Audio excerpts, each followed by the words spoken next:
Welcome to the Player of the Year Dinner and Awards Night for Brentford Football Club 2016. Lovely to see such a full room here. Can I introduce to the stage our hostess for the evening? She's the face of Sky Sports.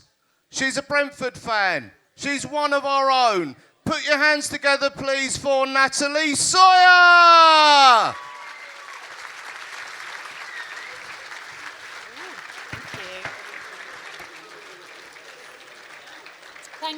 Thank you very much.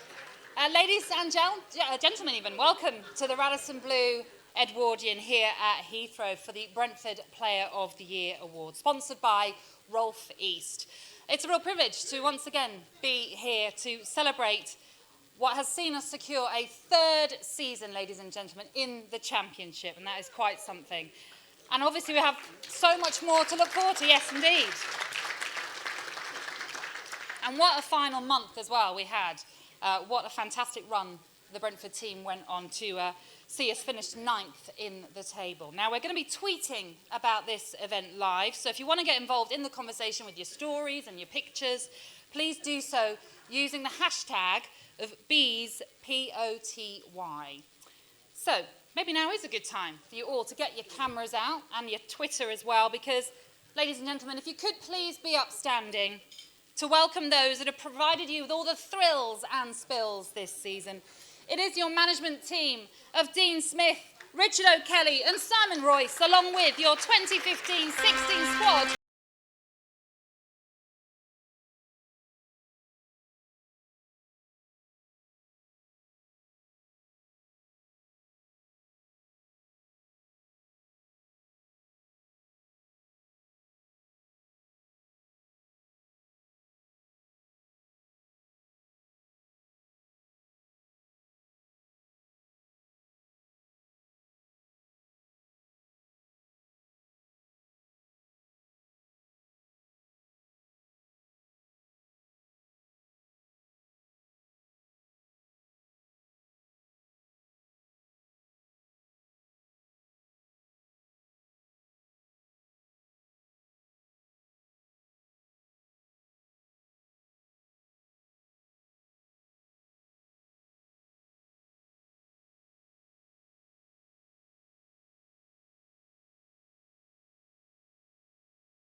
Thank you, team, for once again another thrilling season.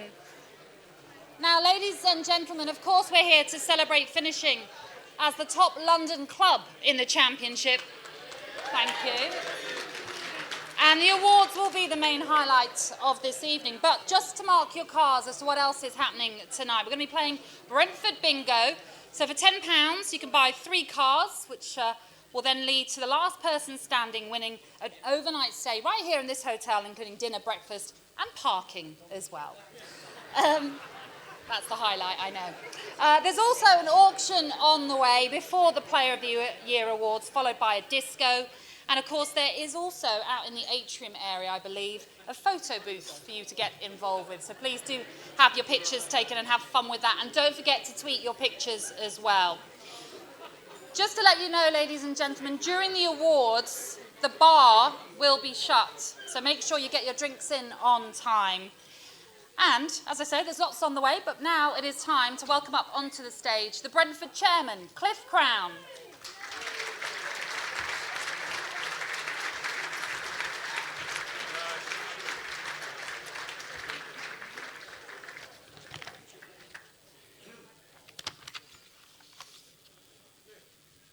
Good evening, ladies and gentlemen. and welcome to the Radisson Blu for what I'm sure will be a most enjoyable evening. That was one roller coaster of a season. Certainly not one for the faint-hearted, and whilst I can't promise it won't be just as hectic, I do believe that the coming 12 months will be less eventful for all of us. We are pointing in the right direction and are as strong as we have ever been. If there is one thing that I have learned from this season, it is that football is a crazy business and totally and utterly unpredictable. So with that in mind, here's my summary of the year just gone and my look forward to 2016-17. The previous season was always going to be a hard act to follow. Deep down, we all knew that with the substantial changes which were made last summer, it wasn't going to be easy. We'd raised the bar and the level of expectation, and if that wasn't hard enough, we lost Gray, Odebajo, Dallas in August, as well as Pritchard and Terrell. Replacing those five alone would have been a tall order for any club. Injuries aren't an excuse, as every club suffers some.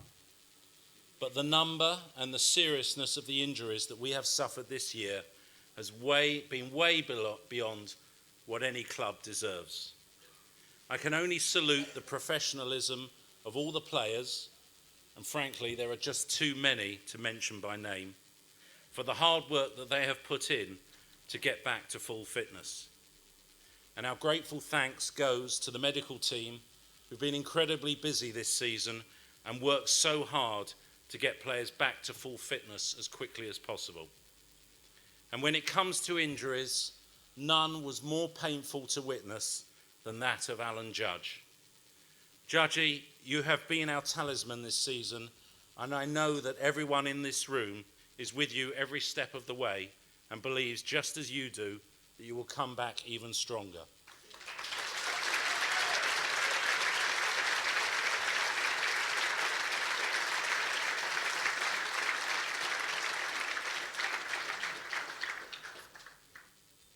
What is really important to me is that everyone here tonight and all those who listen to this speech understand that the owner and the people running this club want success just as much as you, the fans, do. Football is a complex business, and whilst we are constantly striving to make the right decisions, things do not always pan out the way you expect or intend. Our experience over the last 9 months has shown that even with careful and thorough planning, detailed research, and clear communication, things can still go wrong. And we made mistakes. You don't get to be better and to change the way you do things without risking error. But what is vital is that you learn from those changes, and I believe we have. Along with mistakes, I believe we've made some very good decisions too. We wouldn't be sitting here enjoying the prospect of an historic third year in the Championship, having finished in the top half again, unless a lot of things had gone very well. So what were the highlights? Our first win over QPR in 50 years. Nothing was more satisfying than enjoying that moment at Griffin Park with the fans. The 6 wins and 19 goals in April after the disappointment of the January to March period. The brilliant goals and assists from Judgy throughout the season. And of course, yesterday's finale. Wow. We produced the best away performance ever at this level to trounce Huddersfield 5-1. What a truly amazing day that was. Having had the time to settle and gel, we are now seeing this team play the kind of exciting football we believed that they would be capable of. And with great leadership from Dean and Richard, I believe they will achieve even greater things next season. Gentlemen, thank you for everything you have done so far.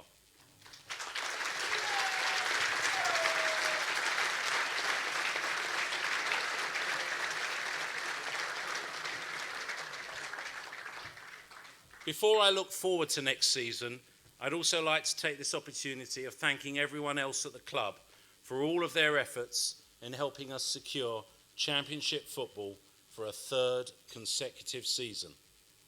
It's been a real team effort across the football and non-football sides of the business, and everyone has played their part. The truth is, we're still a work in progress, and there is bound to be yet more change in the summer. However, I can assure all fans that we are very happy with the management team. I have got to know Dean and Richard, as well as Fleming, Tom and Gianni over the last 6 months, and to a man, they are really great guys, and I'm delighted that the very significant improvement in performance and results towards the end of the season bodes well for next year. I also want to acknowledge the important work done by our co-directors of football, Rasmus and Phil, and everyone in their teams who've worked tirelessly to help us through what has undoubtedly been a season of transition. They are top guys with a clear vision as to what we need to be successful. And of course, I must extend thanks to the rest of the staff at Brentford. Mark Devlin and everyone who works with Mark have continued to work tirelessly and to make sure the rest of the business continues to develop and improve the way we do things, particularly the fan experience. This time last year, we knew that we had to sell players to meet FFP, and it was inevitable that Andre Gray in particular would leave because of the difficulty of competing with clubs with huge parachute payments. This year, we are in a totally different position. We're well within the boundaries of FFP regulations, and so we do not have to sell players. However, that's not to say that players won't be sold. Virtually every club in the land is a selling club, and we won't shy away from selling and reinvesting in new talent. We've done that before and been stronger, and I won't pretend we won't do it again. Matthew's investment is huge, and we are all extremely grateful for it. But it's not all on players. As you will know, he is also funding the club's push for a more suitable home. On that front, we were delighted to receive confirmation of the compulsory purchase order, which had been successful on the 1st of April, and so we can move on to the next stage.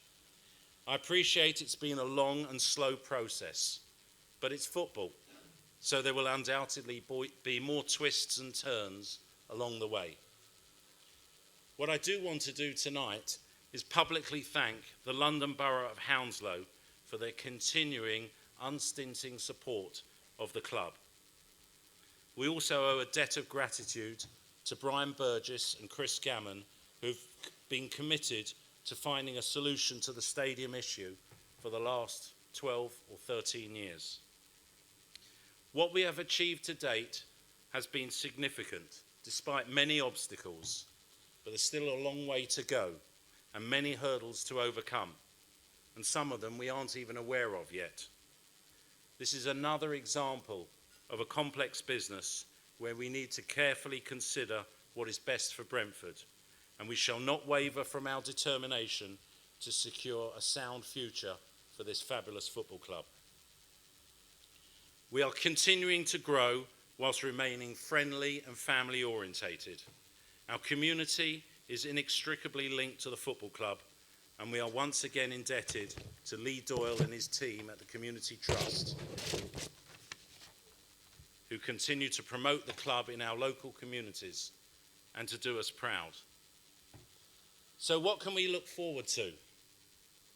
As you will already know, ticket prices have been frozen as we continue to recognise the importance of keeping football affordable for our loyal fans.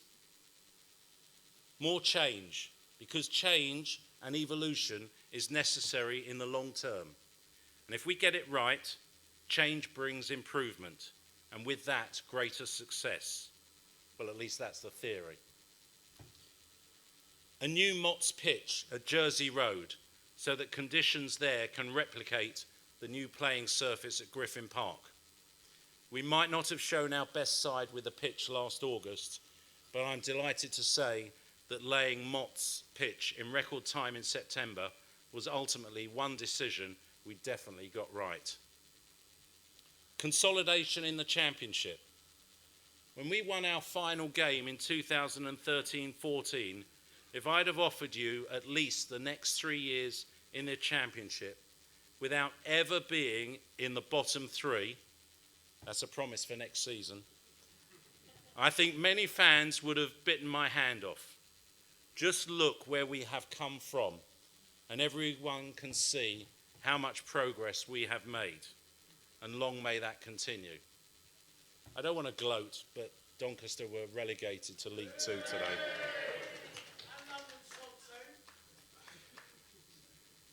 A settled management team committed to growing our business, both on and off the football field. An owner and a board who all want the best for Brentford Football Club, who won't be afraid to make tough decisions if we believe it is in the club's best interests. Of course, we won't always get the decisions right. And yes, we've learned a lot. And we'll continue to learn as we face the challenges which we come across. But what I can say is we are far more settled today than we were 1 year ago.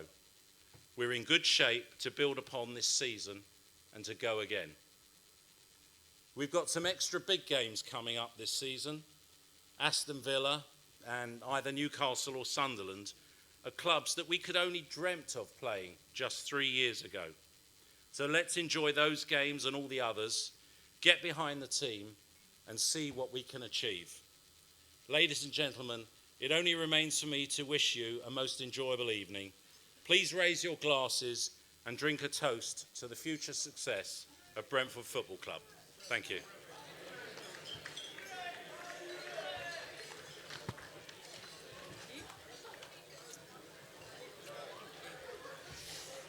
Cliff Crown, everybody.